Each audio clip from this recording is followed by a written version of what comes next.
Hello guys, आइए फिर से एक बार विद्यार्थी क्लासेस में किए गए वादे के अनुसार मैं आ गया।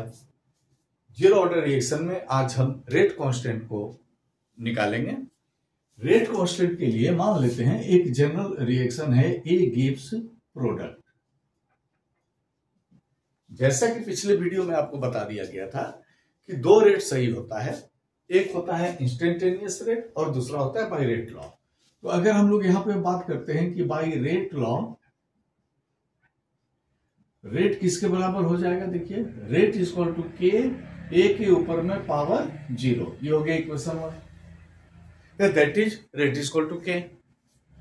दूसरी बात होती है कि इंस्टेंटेनियस रेट, इंस्टेंटेनियस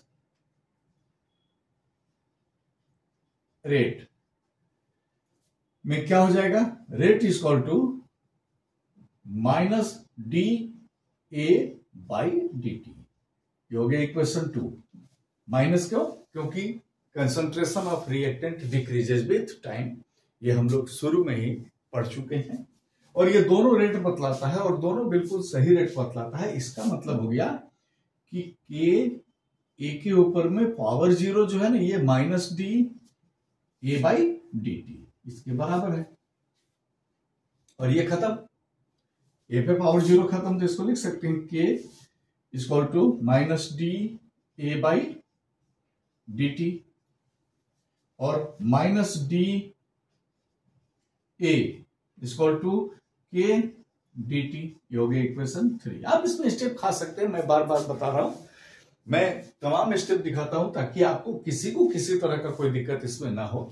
आप अगर इसका प्रैक्टिस कर लेंगे तो इसका स्टेप आप खा सकते हैं और बहुत छोटे में आप इसको लिख सकते हैं। अब यहां पर क्या आ रहा है ना, हम इंटीग्रेट करते हैं इक्वेशन 3 को। जब हम लोग इंटीग्रेट करते हैं, by integrating equation 3 we have integration क्या, माइनस डी ए का इक्वल टू के और इधर इंटीग्रेट हुआ देखिए डी टी का, तो ये तो हो जाएगा माइनस ए इक्वल टू के टी प्लस सी, ये इक्वेशन 4 हो गया। और यहां पर हो गया where C is integration constant, C is integration constant. अब अगर हम लोग सी का वैल्यू को निकालने जाएं तो क्या करना पड़ता है, टाइम को 0 मान लेते हैं कि if at T equal to 0 concentration A equal to A naught, अगर टी 0 है तो कंसंट्रेशन ए जो है हमारा ए नॉट है।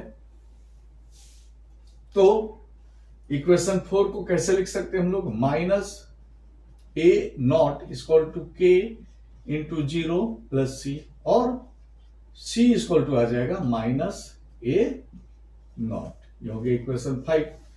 देखिए अब अगर 5 के वैल्यू को 4 में पुट कर देते हैं तो कंसंट्रेशन सी जो इंटीग्रेशन कांस्टेंट है सी, ये हम लोग को पता चल गया। तो माइनस ए इक्वल टू के T plus minus A not हो गया और ये प्लस माइनस माइनस हो गया और ये इधर आएगा तो प्लस हो जाएगा, तो प्लस यानी कि k t equal to A not minus a. देखिए इस माइनस को इधर लेके आए तो प्लस हो गया और ये माइनस जैसे था वैसे हो गया, ए नॉट माइनस ए और के इक्वल टू हो जाएगा a not minus a by T,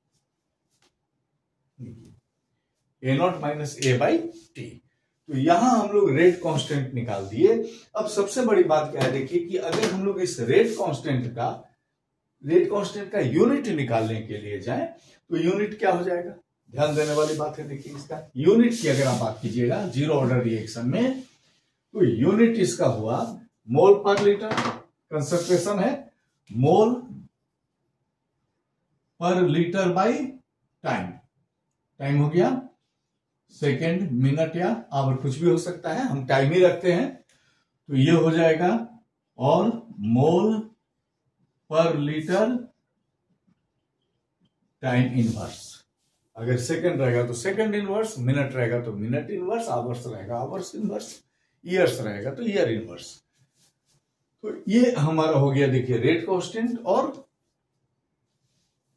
velocity constant for zero order reaction. इसका हम लोग फॉर्मूला निकाले और इसके यूनिट को निकाले।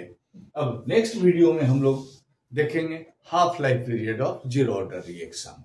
तब तक आप चैनल को लाइक कीजिए, सब्सक्राइब कीजिए। अगर समझ में नहीं आता है तो आप कमेंट कीजिए, मैं फिर और अच्छे से समझाने की कोशिश करूंगा। लेकिन आप सपोर्ट जरूर कीजिए चैनल को, ताकि हम इसी तरह से आसान भाषा में आपको हम फिजिक्स और केमिस्ट्री के टॉपिक्स जो 11 और 12 में बेसिक्स हैं वो हम आपको दे सकें। Thank you.